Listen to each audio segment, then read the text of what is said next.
Ce matin, j'aimerais aborder avec vous une thématique qui est souvent associée à la période de Noël.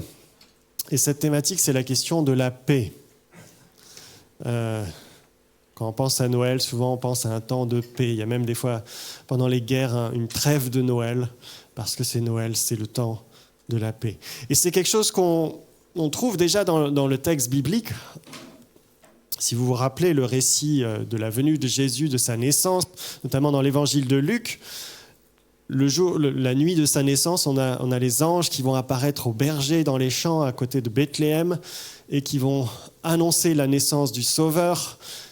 Et rappelez-vous ce que disent les anges dans la louange, ils se mettent à chanter la chorale céleste. Ils chantent « Gloire à Dieu dans les cieux très hauts et paix sur la terre pour ceux qu'il aime. » Gloire à Dieu dans les cieux très hauts et paix sur la terre pour ceux qu'il aime. On connaît bien ces paroles. Paix sur la terre, parce qu'il y a quelque chose en lien avec la venue de Jésus qui amène la paix. Jésus, c'est le Christ, c'est le Messie attendu, celui annoncé par l'Ancien Testament. Et plusieurs siècles auparavant, avant sa venue, le prophète Ésaïe avait déjà annoncé la venue du Messie avec ces paroles qu'on va lire au chapitre 9 d'Ésaïe, versets 5 et 6. « Car un enfant nous est né, un fils nous est donné. Dieu lui a confié l'autorité. On lui donne ses titres, conseiller admirable, Dieu fort, Père pour toujours, Prince de la paix. Il doit étendre son autorité et assurer une paix sans fin. Il occupera le siège royal de David, il régnera sur son royaume pour l'affermir et le maintenir en établissant le droit et la justice de Dieu, dès maintenant et pour toujours. » Prince de la paix qui vient assurer une paix éternelle. C'est ce qu'annonce le prophète Ésaïe. Notre Seigneur Jésus est le prince de la paix, celui qui vient établir un royaume éternel où va régner une paix sans fin. Ça, c'est une bonne nouvelle qui est liée à la naissance de Jésus.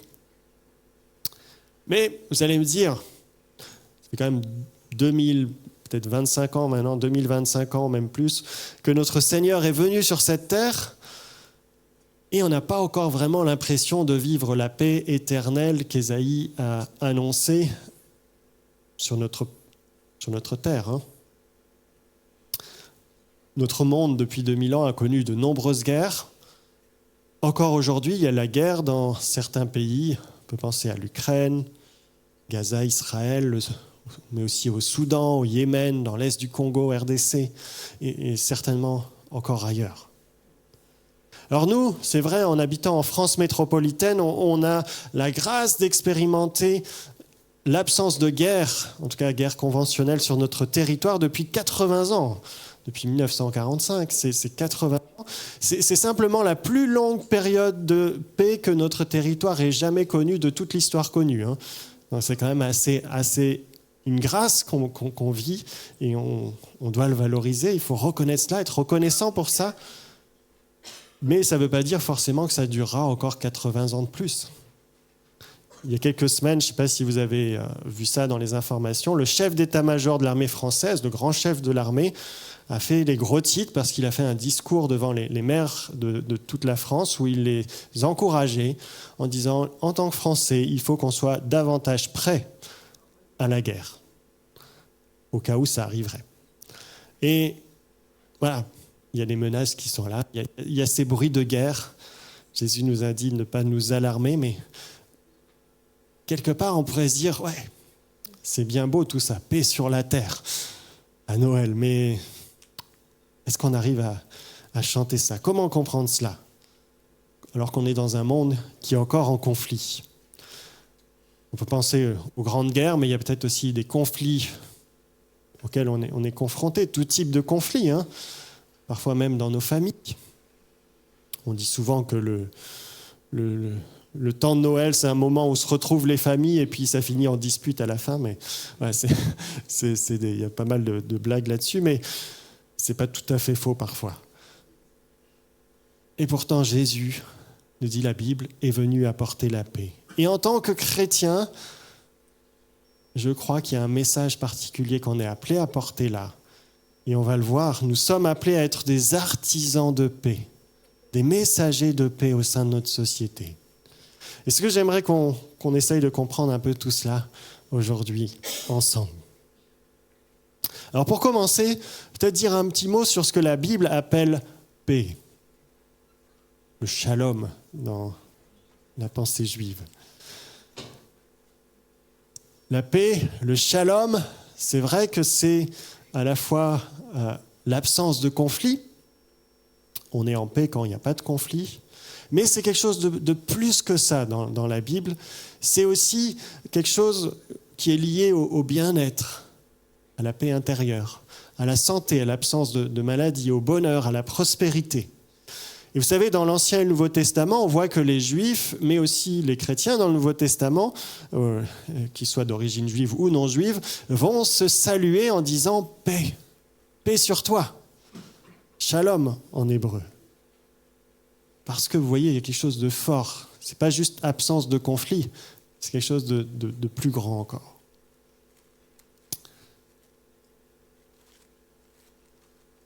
Et la Bible nous dit que Dieu est le Dieu de la paix. C'est un titre qui revient dans plusieurs textes de la Bible. Il est le Dieu de la paix. Parce que tout ce que l'on dit derrière cela, l'absence de conflit, le bonheur, etc., tout ce qui est bon, la source ultime, se trouve en Dieu. C'est lui qui apporte la véritable paix. Alors la question, c'est la suivante. Si le Créateur de l'univers, le Dieu est un Dieu de paix, il a voulu la paix aussi pour nous. Pourquoi est-ce que les êtres humains ne jouissent-ils pas de cette paix ? Pourquoi est-ce qu'il y a des guerres ? Pourquoi est-ce qu'il y a des conflits ? Pourquoi est-ce qu'il y a des souffrances ? Là aussi, la Bible est assez claire. Tout cela est dû à un conflit fondamental qui est derrière tous les autres, un conflit qui est à la racine de tout, celui que nous avons avec Dieu. Rappelez-vous le début de l'histoire. Au commencement, Dieu crée pour l'être humain, qui est un peu le point d'orgue, le clou de sa création, il crée un monde merveilleux. Et ce monde, au commencement, quand on lit le début de la Genèse, c'est un monde en paix. En Genèse 1 et 2, vous trouvez un monde sans guerre, un monde d'abondance pour toutes les créatures. Les animaux et les humains vivent en paix les uns avec les autres. Le premier couple jouit d'une relation joyeuse, vraie, paisible. Et surtout, ils vivent dans cette relation de paix avec le Créateur de l'univers, le seul vrai Dieu. Malheureusement, les premiers humains préfèrent déterminer par eux-mêmes ce qui est bien et ce qui est mal. Ils prennent leur indépendance vis-à-vis du Dieu de paix. Ils se coupent de la seule source de la véritable paix. Et si vous rejetez le Dieu de paix, c'est assez logique que vous n'expérimentez plus la paix. Et Genèse chapitre 3 décrit les conséquences de son conflit avec le Dieu de la paix. Tout d'abord, juste après avoir mangé le fruit défendu, Adam et Ève font l'expérience de la honte et de la peur. Ils vont se cacher loin de Dieu, parce qu'il y a une forme de honte, parce qu'ils ont peur aussi de lui. Lorsqu'on se coupe du Dieu de paix, la première chose qui va disparaître, c'est la paix intérieure. Le premier conflit que nous expérimentons, c'est un conflit intérieur. Voilà les conséquences premières du conflit avec Dieu. Un conflit intérieur. Nos pensées, nos émotions, notre cœur n'est plus en paix. Pourquoi ? Parce que sans Dieu, il n'y a plus d'assurance pour l'avenir. Il n'y a plus de fondement solide sur quoi nous appuyer. La vie n'a plus de sens. Ça reste du hasard, Sur quoi ? Comment être en paix ? Il n'y a plus de point de repère. Ça, c'est la première conséquence, un conflit intérieur lorsqu'on rejette Dieu. Deuxième conséquence du péché, c'est qu'il introduit le conflit dans nos relations. On voit ça dans la Genèse. Vous avez, tout D'abord, les animaux qui vont devenir parfois des ennemis ou dangereux pour l'être humain et inversement, notamment le serpent. Vous avez aussi la relation entre le premier couple, Adam et Ève, qui devient conflictuel.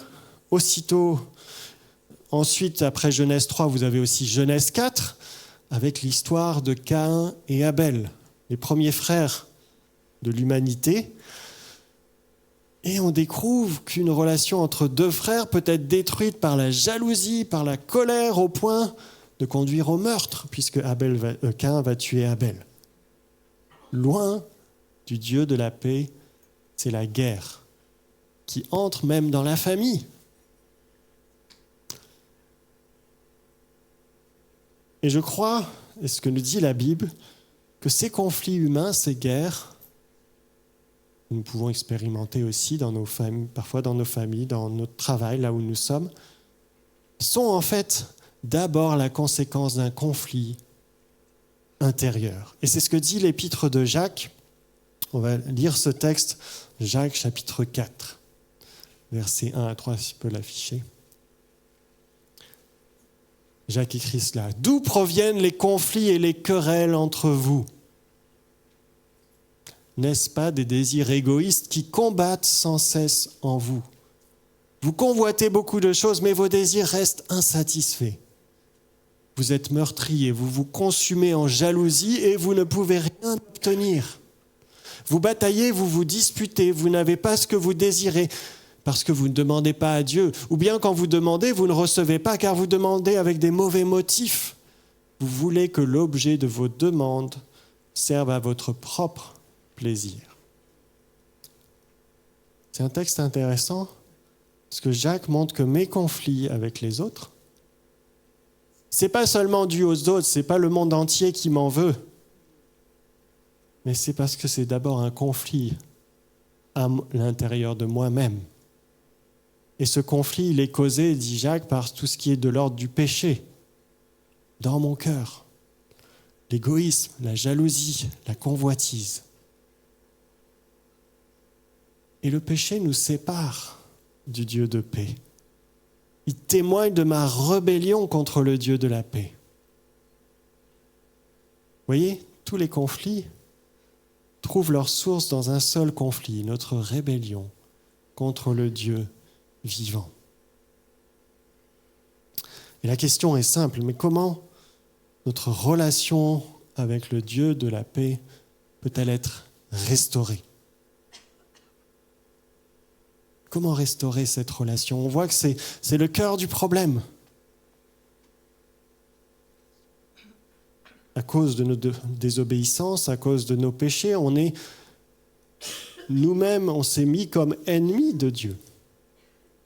On a offensé le roi des rois, qui est pourtant un roi qui est aimant, qui est plein de compassion, toutes les bonnes choses que nous avons au quotidien nous viennent de lui. C'est lui qui a tout créé. Et ce roi, face à notre ingratitude, face à notre rébellion, il aurait pu décider d'anéantir les rebelles que nous étions. Il aurait pu envoyer sa puissante armée, mais il a fait un autre choix. Il a envoyé le prince de la paix.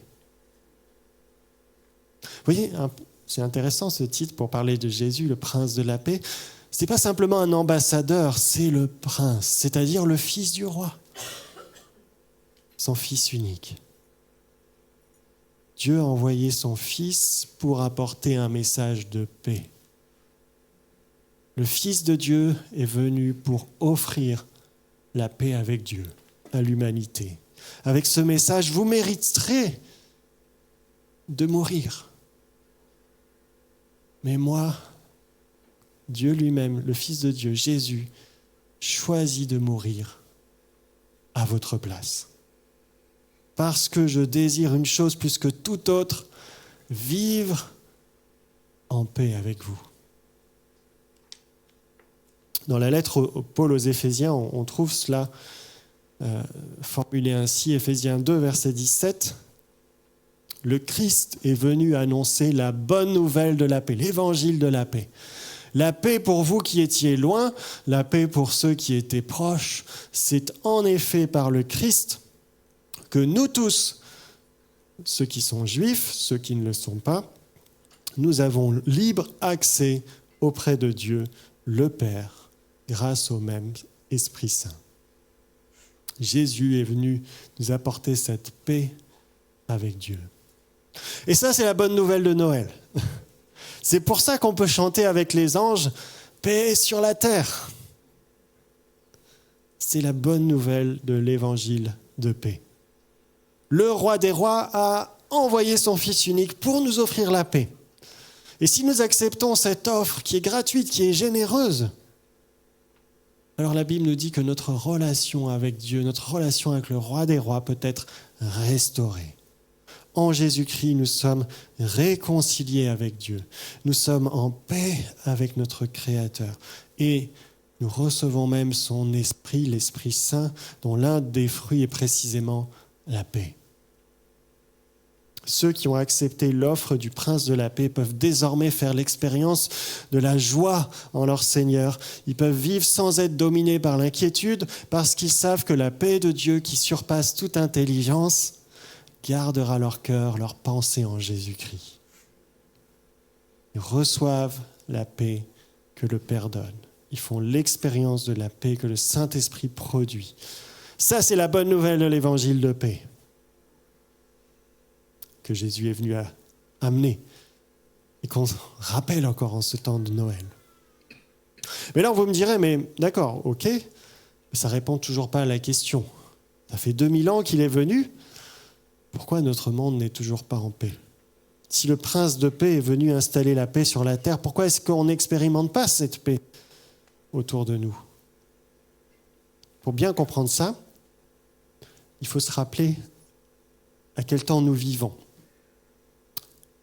Quel moment sur le grand calendrier de Dieu.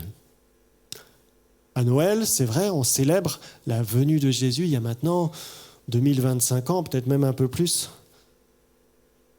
sur cette terre. Mais en tant que chrétien, et c'est souvent durant cette période avant Noël aussi qu'on rappelle cela, nous attendons aussi son retour. Si Jésus est venu inaugurer le royaume de Dieu en venant sur cette terre il y a 2000 ans, il est monté au ciel et il doit revenir pour l'établir pleinement sur la terre. Et en attendant, c'est le temps de la patience de Dieu. En un claquement de doigts, le Tout-Puissant pourrait réduire à néant tous ses adversaires. Mais le roi est patient. Un jour, Jésus viendra soumettre ses opposants. Un jour, tout genou fléchira devant lui quand il reviendra. Ce jour-là, le roi viendra instaurer le règne éternel de paix sur la terre. Mais ce jour n'est pas encore là. Pourquoi ? Parce que Dieu est encore patient avec ses ennemis, avec ceux qui s'opposent à lui. Et aujourd'hui encore, c'est le jour où il offre et il rappelle que nous pouvons être pardonnés, restaurés et faire la paix avec Dieu. C'est encore le jour où il est possible d'accepter la paix que notre roi nous offre en Jésus-Christ. Ça, c'est le temps auquel nous vivons, le temps de la patience de Dieu. Alors peut-être que ce matin, certains d'entre nous ont du mal à expérimenter cette paix que le Seigneur veut nous offrir. Rappelons-nous que la réponse se trouve dans celui dont nous célébrons la venue à Noël, Jésus, le Prince de la paix. C'est le seul à pouvoir nous apporter la paix véritable. Alors si nous ne l'avons pas encore fait, on peut accepter cette offre de paix et offrir nos vies à Jésus-Christ. Lui dire simplement, Seigneur, je veux faire la paix avec toi. Je reçois cette offre dont tu as payé le prix à la croix pour moi. Et si vous ne l'avez encore jamais fait, je vous invite à le faire ce matin. Et si vous voulez être accompagné aussi, n'hésitez pas à venir voir un responsable ou moi-même après le culte. On peut prier ensemble, on peut vous accompagner. Mais peut-être pour nous, en tant que chrétiens, ça nous arrive parfois d'avoir du mal à ressentir, à vivre cette paix. Rappelons-nous que nous aussi, la solution, elle est dans le Seigneur. Prenons du temps dans la présence de Dieu, dans la louange, dans la prière, que ce soit ensemble en église, mais aussi dans nos maisons, là où nous sommes, au quotidien. Prenons du temps pour nous mettre aussi à l'écoute de la parole de Dieu, qui nous rappelle les promesses de Dieu, qui nous rappelle qui il est, son œuvre pour nous. Peut-être que certains d'entre nous ont aussi des difficultés à vivre en paix avec les autres. Il y a des conflits parfois dont nous ne sommes pas responsables. Tout n'est pas toujours notre faute, mais la Bible, on l'a vu tout à l'heure avec ce texte de Jacques, nous invite à réaliser que la racine de nos conflits se trouve généralement dans notre cœur, à nous. Nos conflits sont des symptômes d'un conflit bien plus grave, bien plus profond, celui qu'on a avec Dieu à cause de notre péché. Et en tant que chrétien, il faut qu'on soit prêt aussi à réaliser cela et à dire « Seigneur, viens encore sanctifier ma vie, viens changer mon cœur ». Est-ce qu'on est prêt à s'incliner devant le Prince de la paix, à laisser le Saint-Esprit transformer nos cœurs, modeler notre caractère ? Le Dieu de paix est venu en Jésus-Christ à travers le Prince de paix. Est-ce qu'on va courir vers lui pour l'adorer comme ont fait les bergers ou les mages et accepter cette paix que Dieu nous offre? Ça, c'est vraiment la première étape. Et j'aimerais aussi évoquer une autre chose en lien avec ce message de paix pour nous chrétiens. C'est que si nous avons pris conscience de cela, si nous avons accepté cette paix que Dieu nous offre, si nous essayons de la vivre et de l'expérimenter pour nous, on ne peut pas continuer à vivre comme si de rien n'était. On ne peut pas la garder pour nous, surtout, cette bonne nouvelle de la paix. Et c'est vrai que la paix ne règne pas encore dans notre monde. Et justement, c'est bien à cause de cela que nous qui avons reçu la paix en Jésus-Christ, nous sommes appelés à manifester cette paix autour de nous. Vous connaissez probablement cette parole de Jésus, cette béatitude de Jésus qu'on trouve en Matthieu, chapitre 5, verset 9, qui dit « Heureux les artisans de paix ». Heureux ceux qui œuvrent pour la paix, c'est ça que ça veut dire. Hein ? Ils seront appelés enfants de Dieu. Heureux les artisans de paix, ils seront appelés enfants de Dieu. Le Fils de Dieu, Jésus-Christ, est le Prince de la paix. Et en Jésus-Christ, Dieu fait aussi de nous ses enfants. Et parce que nous sommes ses enfants, nous sommes aussi appelés à suivre l'exemple de notre frère parfait, et à être ses artisans de paix, à nous mettre au travail pour œuvrer pour la paix. C'est ce que ça veut dire. C'est pas les artisans, c'est ceux qui œuvrent, ceux qui travaillent pour la paix. Alors comment est-ce qu'on peut vivre cela ? À commencer, vivre cela dans nos familles, sur notre lieu de travail, sur notre lieu d'études, auprès de nos voisins, au quotidien. Premièrement, je crois que nous sommes appelés à être des artisans de paix en partageant la bonne nouvelle de l'évangile de paix avec les autres. Puisqu'on a dit que c'était là le point de départ de tous les conflits, c'est notre conflit avec Dieu. On ne peut pas garder cette bonne nouvelle de la paix juste pour nous. On est appelés à être les émissaires de paix du roi. Il est de notre devoir de proclamer partout que Jésus est Dieu venu nous offrir la paix.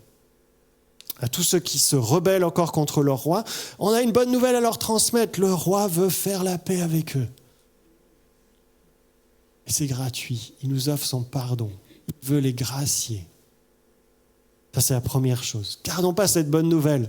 Puis Noël, c'est un bon moment pour parler de Jésus, autour de nous, dans nos familles. Deuxièmement, si nous voulons être des messagers crédibles, ça ne suffit pas d'annoncer la paix en Jésus. On est aussi appelés à être des messagers qui le vivent et qui manifestent dans leurs relations cette paix. Il y a beaucoup d'exhortations dans ce sens dans la Bible. En Romains 12, verset 18, il est dit « Autant que possible, dans la mesure où cela dépend de vous, vivez en paix avec tous les êtres humains. » Tout le monde. Et là, je crois qu'il faut qu'on soit un peu honnête. On est entre nous. On n'est pas toujours des très bons témoignages en la matière. Comment est-ce qu'on peut progresser ? Et c'est important, c'est la parole de Dieu qui nous le dit. Soyez des artisans de paix, soyez en paix avec tout le monde. Comment on peut progresser pour être des meilleurs artisans de paix ? Alors tout d'abord, si nos relations avec les autres, je ne sais pas si c'est le cas de certains d'entre nous, sont particulièrement conflictuelles, c'est-à-dire, voilà, tout le temps des disputes, tout le temps des conflits, j'arrive pas à m'entendre avec quiconque. Et il y a peut-être un signe, comme nous dit Jacques, qu'il y a quelque chose à régler dans mon cœur. Et c'est important pour chacun d'entre nous. On vit tous, à un moment ou à un autre, je pense, dans nos vies, des conflits. Et on n'est pas tous innocents. Je pense qu'aucun de nous n'est innocent à ce niveau-là. Et ça veut dire qu'on a encore besoin de laisser le Seigneur transformer notre cœur. C'est pas normal en tant que chrétien de se fâcher avec tout le monde, de supporter personne. Ça correspond pas au cœur de Dieu, au cœur du Christ, qui est marqué par l'amour. C'est contraire à l'esprit de Dieu. Le premier fruit de l'esprit, c'est l'amour du prochain. Et on ne peut pas se contenter de dire je suis comme ça, c'est comme ça. Non. Il y a ce conflit qui est toujours là en nous et qui n'est pas à la gloire de Dieu.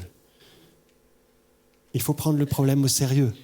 Laisser l'Esprit de Dieu nous transformer, comme on dit dans notre vision. Se laisser transformer à l'image du Christ par l'Esprit de Dieu. Souvent, les personnes particulièrement blessantes, c'est aussi parfois parce qu'elles ont été beaucoup blessées. Peut-être dans leur enfance, peut-être auparavant. Et si c'est ces blessures-là qui causent d'autres blessures, c'est important. Vous savez, quand il y a des blessures, quand vous avez une blessure, il ne faut pas la laisser s'infecter. Il ne faut pas la laisser pourrir. Alors, prenez ça au sérieux. Allez en parler avec des conseillers chrétiens, faites-vous accompagner, remettez ça dans la prière avec des frères et sœurs. Laissez le Seigneur faire cette œuvre de guérison en vous et vous donner sa paix. Ça, c'est la première chose. Travailler sur son propre cœur. Et laisser le Seigneur surtout travailler notre cœur par son esprit, avec l'aide des frères et sœurs, d'autres et de personnes qualifiées, parce que le Seigneur ne nous laisse pas tout seuls. Et c'est comme ça qu'il veut nous faire avancer. Autre encouragement biblique pour vivre en paix avec les autres, quelque chose qu'on retrouve dans le message de Jésus, dans les lettres de Paul, dans les lettres de Pierre. Renoncer à la vengeance. Nous devons refuser de rendre le mal pour le mal ou l'insulte pour l'insulte. Apprendre à rompre ce cercle infernal du conflit. Alors, renoncer à la vengeance, ce n'est pas quelque chose d'une attitude passive, dans le sens que dès qu'il y a un conflit, je me cache ou je me mets sous le tapis. L'idée, ce n'est pas de devenir des chrétiens qui se cachent dans leur abri anti-méchant. L'apôtre Paul écrit ceci juste après avoir dit « ne vous vengez pas ». Il dit « Sois vainqueur du mal par le bien ». Et c'est la tactique du Christ. C'est-à-dire que lorsqu'on fait du mal, je dois faire du bien en retour. Et c'est dur, C'est pas les mauviettes qui font ça. C'est quelque chose de radical. Mais c'est l'exemple du Christ. Notre Dieu a remporté la victoire sur le mal en donnant sa vie pour nous. Pour ceux qui l'ont insulté, pour ceux qui l'ont méprisé, pour ceux qui l'ont bafoué. Et nous sommes invités à marcher à sa suite en étant des guerriers du bien. Ça, c'est une première chose. On a besoin de l'aide du Seigneur. C'est pas facile, hein. Mais voilà, c'est pas l'idée de se cacher, mais de rendre le bien, de rompre ce cercle, vous voyez, du conflit. Une autre arme puissante qui permet de réduire à néant de nombreux conflits, et dont parle beaucoup la Bible aussi, c'est le pardon. Notre Seigneur, là aussi, il y va fort par rapport à ceux qui ne veulent pas pardonner leur prochain. Notre Dieu nous a offert un incroyable pardon en Jésus-Christ. Nous sommes pardonnés en Christ, et si on réalise la grâce du pardon, si on réalise combien on a été pardonné, la grandeur du pardon offert pour nous, on ne peut pas ne pas pardonner à notre tour, ce que dit la parole de Dieu. Le pardon, c'est vraiment une arme importante pour mettre fin au conflit. Alors, j'aimerais quand même ajouter une petite remarque sur le pardon, parce que voilà, c'est aussi quelque chose, on est de plus en plus attentif dans les églises en général, à travers le monde aujourd'hui, c'est que parfois, sous prétexte du pardon, on a aussi un peu couvert des personnes abusives, des personnes qui mettent en danger les plus vulnérables. Sous prétexte qu'il faut pardonner. Soyons clairs, en cas de maltraitance, en cas d'abus, c'est tout à fait normal de prendre des mesures de protection. Même si l'abuseur est repentant, même s'il y a vraiment, il a demandé pardon, même s'il y a une démarche de pardon. Protéger les victimes, les personnes vulnérables, c'est un acte d'amour. À la fois pour ces personnes, mais vous savez, même aussi pour un abuseur qui serait repentant. L'éloigner, c'est vouloir son bien, parce que c'est une manière de le mettre à l'écart des possibles, on va dire, de retomber dans le même péché. Et parfois, même si parfois il faut prendre la manière un peu forte. Voilà, pardonner. Vous voyez, pardonner, ça implique une démarche, ça implique quelque chose de réel, c'est pas juste dans son cœur. C'est quelque chose qui invite, et parfois ça implique aussi de prendre des décisions pour permettre la reconstruction.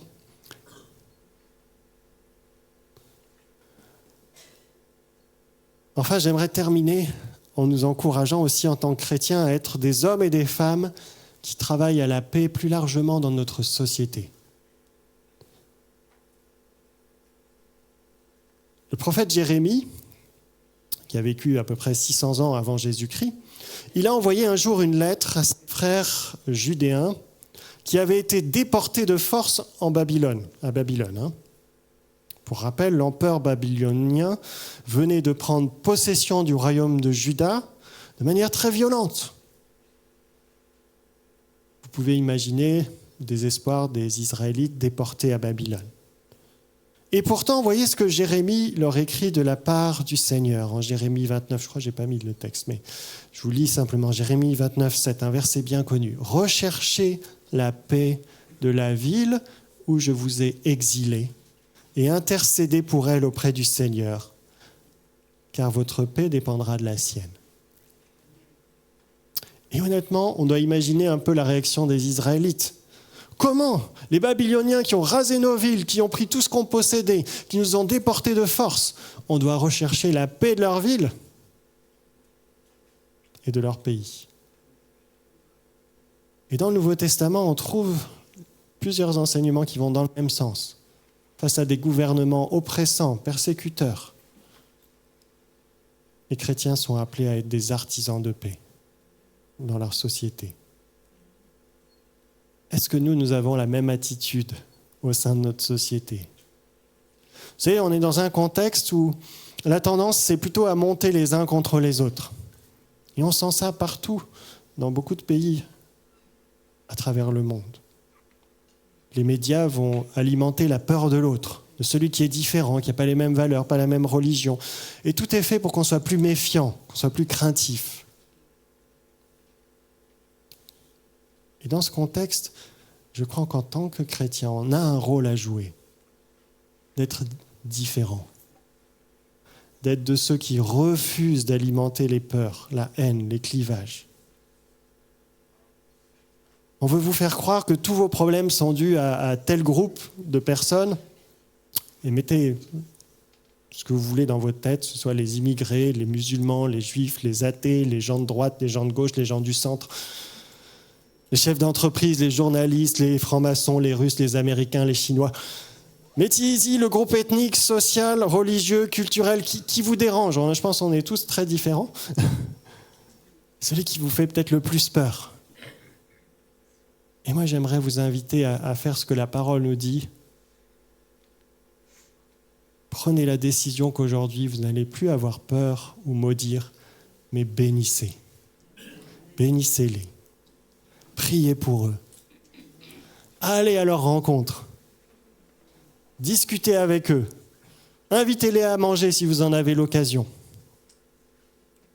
Annoncez-leur la bonne nouvelle de paix par vos paroles, par vos actes. Aimez-les comme Christ vous a aimé. Et je crois que vous voyez, si on fait cela, si on arrive à faire ça, à notre échelle, on peut être des artisans de paix dans notre société. Heureux les artisans de paix, car ils seront appelés enfants de Dieu. Au pôle emploi du royaume de Dieu, on cherche des artisans de paix. Vous serez des ambassadeurs du roi des rois, des émissaires qui apportent aux rebelles une bonne nouvelle. Votre roi veut faire la paix avec vous. Vous mettrez en œuvre vos compétences, votre énergie pour contribuer à la paix sur cette terre, afin que vos interlocuteurs puissent entrevoir le royaume de Dieu sur cette terre, comme il est dans le ciel. Mais vous ne serez pas tout seul dans cette mission, hein ? Il y a des millions d'autres émissaires qui œuvrent à vos côtés. Le roi lui-même sera avec vous. Vous recevrez son esprit, un esprit qui produit l'amour, la joie, la paix. Votre salaire, il est dit, heureux. Heureux les artisans de paix. Ils seront appelés fils de Dieu. Vous serez heureux. Œuvrer à la paix, ça ne sera pas forcément facile. Ça peut attirer des ennuis, hein. Il y a des prix Nobel qui ont fini de la paix, qui ont fini assassinés. Mais le bonheur procuré par ce travail, ça en vaut largement la peine. Et enfin, surtout, vous aurez le privilège d'être appelés enfants de Dieu. Le roi des rois, le Seigneur des seigneurs, fait de nous ses enfants. Et c'est pour ça qu'il a envoyé le prince de paix à Noël. Alors, qui est prêt à relever le défi ? Qui veut prendre cette résolution en cette période où on rappelle paix sur la terre en Jésus-Christ, d'être des artisans de paix? Alors on ne se fait pas d'illusions, ce n'est pas nous qui allons arrêter toutes les guerres sur la terre, mais c'est d'être des témoins de cette paix que le Seigneur veut offrir à l'humanité. Je vous invite à prier.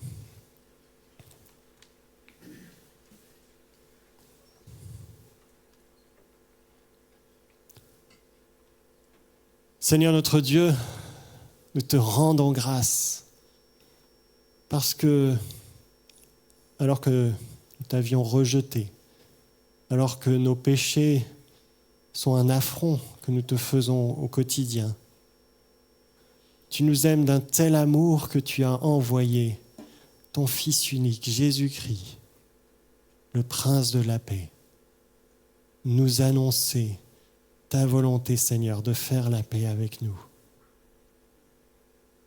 sans contrepartie, en offrant toi-même la vie de ton Fils unique, Jésus-Christ, pour nous. Alors, Seigneur, nous voulons d'abord te dire merci. Merci, merci pour cette paix que tu nous offres en Jésus-Christ. Et nous voulons, Seigneur, te dire que oui, nous recevons la paix que tu veux nous donner. Nous l'acceptons. Nous voulons faire la paix avec toi, Seigneur.